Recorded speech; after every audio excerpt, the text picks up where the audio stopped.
without further ado, let's see the mechanism of attachment itself. Why to become attached? How do we become attached? What is attachment? So there's neurobiology behind it. There's all kinds of things, psychology behind it, and of course there's the understanding of karma and conditioning behind the reasons why we get attached, and then how that keeps us from experiencing a free life, and how we suffer through that attachment.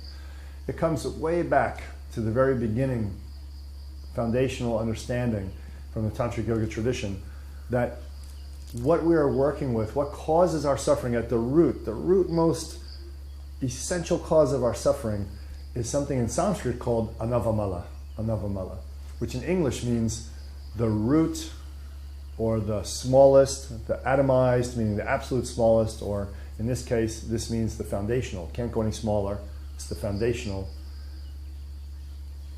impurity. Literally means like dirt or impurity. And what is that dirt or impurity? What is that root foundation that we're formed upon? All our suffering is founded upon that one thing. It is a misperception of our actual situation. In fact, if we juxtapose the poles of enlightenment, however we define that, whatever tradition you come from, secular traditions of enlightenment or theistic, whatever, it doesn't matter. The highest human creative potential possible. If we juxtapose that with ignorance, over here, completely the opposite end of the spectrum, this ignorance is founded upon that anavamala, that root impurity, that sense of separation. And we can never really go to the full degree of experiencing who we are and what we are in this universe when we have that anavamala, because, as I said, it is a basic misperception about our actual situation, who we are in the world and where we're going and where we came from. It's a misperception. So there's a sense that we all are born with and grow up with, a sense to some degree that we are disconnected from greater nature, from ourselves, for sure. Disconnected in a way, sometimes we don't even know what we feel. This is how root this disconnection can become. So this disconnection is on many, many levels. If we take it from the macro first and look at cosmology, we feel disconnected from greater nature or God or whatever your definition or term you use for all of it, the sum total of consciousness as the universe is all as one, the multiverse, So if you call it God or you call it nature, if you're a Catholic Christian, you call it God. If you're a Taoist, it's nature. If you're a Tantrika, it's love and awareness, unlimited love and awareness. Okay, we all experience a fundamental or root separation from that through the human experience. People who don't experience that fundamental separation in the Indian traditions were considered to be direct emanations of essence and to be extremely rare. So rare that it might just be a fancy tale that anybody who ever came into this world without having the experience of the root feeling of separation. But nevertheless, we have it. We have to deal with where we are. That's what we have to deal with. So underlying this whole experience of suffering is this first fault of perception, and we're born with it. It's not something we learn. So a lot of people thought if you raise children perfectly, where they have no sense of that whatever they needed was provided, no sense of not being able to get what they want, they would have a perfect sense of connection to the universe. It's still around, this psychotic form of parenting called attachment parenting. It creates little tyrants who run around screaming, crying, and ruin their parents' lives as the parents try to be friends to the children and supply them with something that they thought would change, 2 million years of human history. We are going to be parents that just give our kids everything they want whenever they want it, no matter how crazy it is, and the kid will sort himself out and become enlightened, realize their true nature. I don't know if you've ever seen this in play, but it is one of the most ugly and scary and sometimes humorous dynamics ever. Two of my deep friends got into this once, and I went to visit them, and I decided I could never visit them again because the entire time was spent doing whatever this child wanted to do. In fact, the kid took his dinner, threw it on the floor. He's like 3 years old, and stomped on it and threw it around the room and everything. And the mother and father walked around and go, "Oh, that's fine. You're playing with how wonderful. Oh, you want to play with your food. Oh," and I was like, "You're kidding me, right? This is going to get the kid enlightened and get rid of his anavamala?" Of course, it didn't work, and now they're dealing with a crazy child, adult. So that was a long time ago. Now it's a pretty crazy person. So that's one way to ruin a person. Now, So attachment parenting doesn't work. We can't use any psychological method. You know, Mr. Winnicott, as most wonderful as you were as a psychologist, and maybe you were doing groundbreaking work at the time, your idea that our mother didn't hold us and we didn't have the right environment and space to hold us when we were first born and raised gives us all our problems in our life, you know, blame mom in the situation. That's absolute rubbish as well. You can perfectly hold that child all you want. We are naturally designed to experience this root separation. There's no why, we just are. We just are. That's how we land. Yeah? In a future universe where people don't wake up with the Anavamala after birth, they'll have a different type of spiritual development, different kind of self-development videos to watch. This one is relevant for a long time. It's been relevant for 2 million years. I don't see it going out of relevancy now. So we wake up in this condition, and because of that, it's nothing to fault ourselves around. Though religions that rose up out of stage 2 understanding in the 12-stage view, such as the types of Christianity that rule the world today, and other religions, to be fair, make this a problem that we have this root separation from the universe, you know, and turn it into things like original sin. And we have to get a perpetrator. We have to find a reason, someone who caused this separation. So, in Jewish, Christian, Islamic tradition, what do you get? You don't know who separated us? Oh, you mean Adam and Eve. What's up with you guys? Don't you read? There's a book called the Bible. It's an interesting mythology. It's kind of weird. You should read it sometime. Sad, but true. And Adam and Eve. So you had Eve becomes the perpetrator, right? Who seduces Adam and starts this Anavamala. Before that, there was perfect cohesion between God and Adam and Eve, you see? So we're not okay with this condition. We had to start to come up with reasons for it. Well, we don't really have to come up with reasons for it, actually. That's a fault of the mind, actually. So that whole system is founded upon very bad mind training. If you meditate long enough, you'll realize that the root impurity actually isn't there inherently. It's something which masks that which you really are. But it does come and go and flicker for a very long time until we learn how to completely let it go, completely dissolve it, yeah? It's an add-on that comes with birth, right?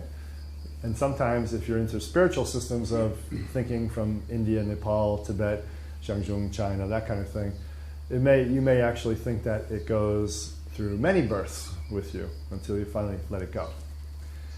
Now, once we have that separation, and once we're starting to feel that separation, that suffering, we are in a desperate situation.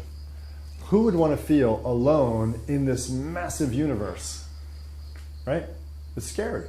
It's scary. Coupled with that, you see everything around you going through the cycle of birth, growth, maintenance, decay, death. And you know you're headed that way. So that, wow, I'm cut off and I'm going to die.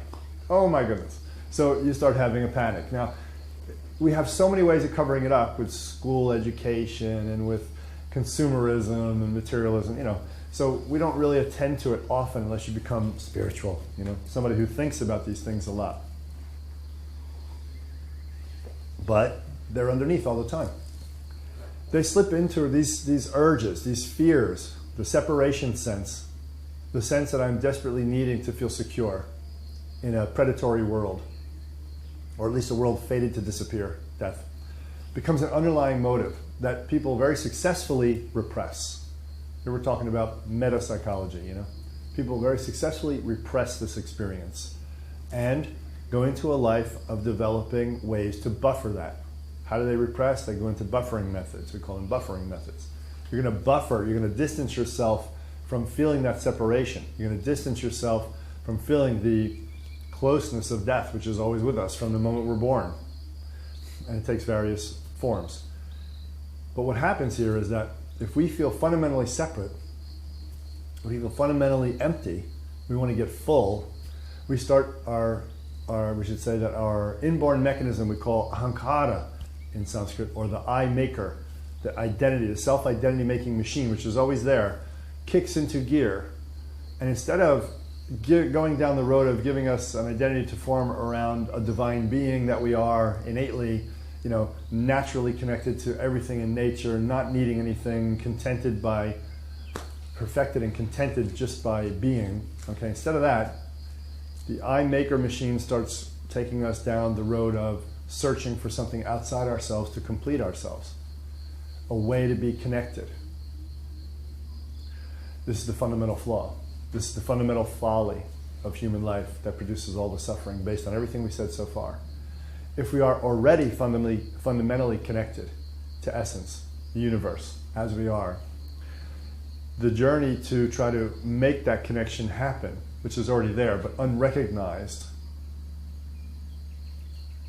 will never ever work as we continue to try to connect to something outside ourselves as the universe, as the meaning of life, or as what I need, you know? We always make fun of these romantic movies from America. You know, you complete me. People say all the time, you complete me in these movies, right? If only that were so. Probably divorce rate wouldn't be over 51% in the United States. But anyway, that is not so. So no one completes us, actually. Someone can reflect our essence. If someone reflects our essence, we can value them beyond life itself.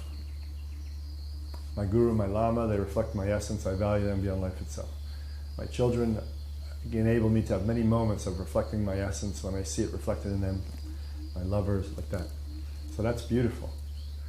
So with this machine running out of control, this ahankara, I maker, the self-identity machine, searching for something outside to supply for itself, to make itself feel whole, to make itself feel contented, satisfied, even happy. And we do get temporary happiness, don't we?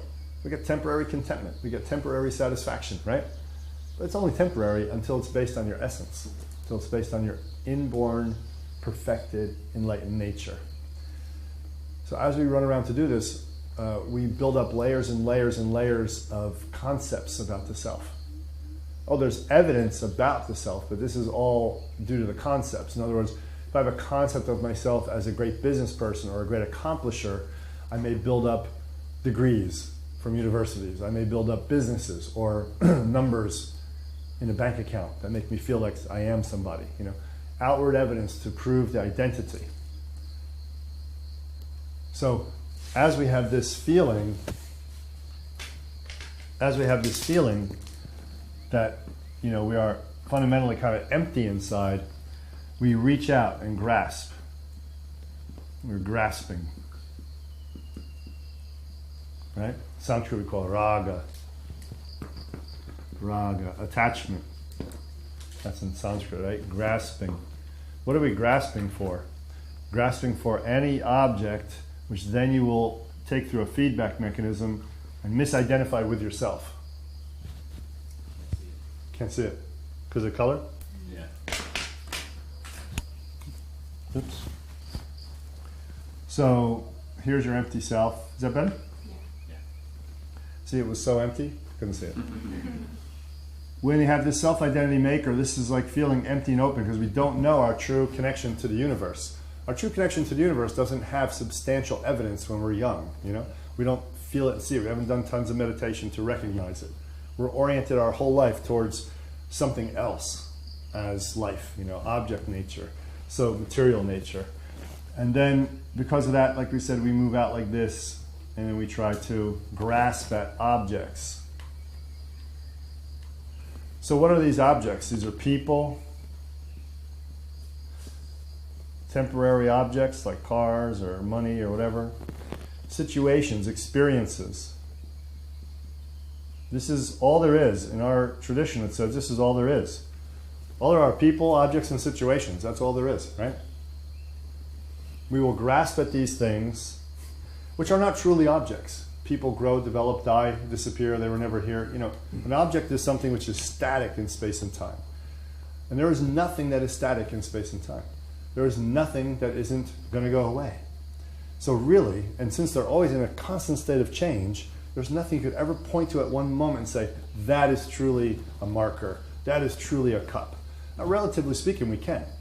If I say, hey, I need a marker for the board, you don't grab the cup and try to draw with it on the board. So relative truth is different than absolute truth. But absolute truth is what we're discussing here as the bottom line.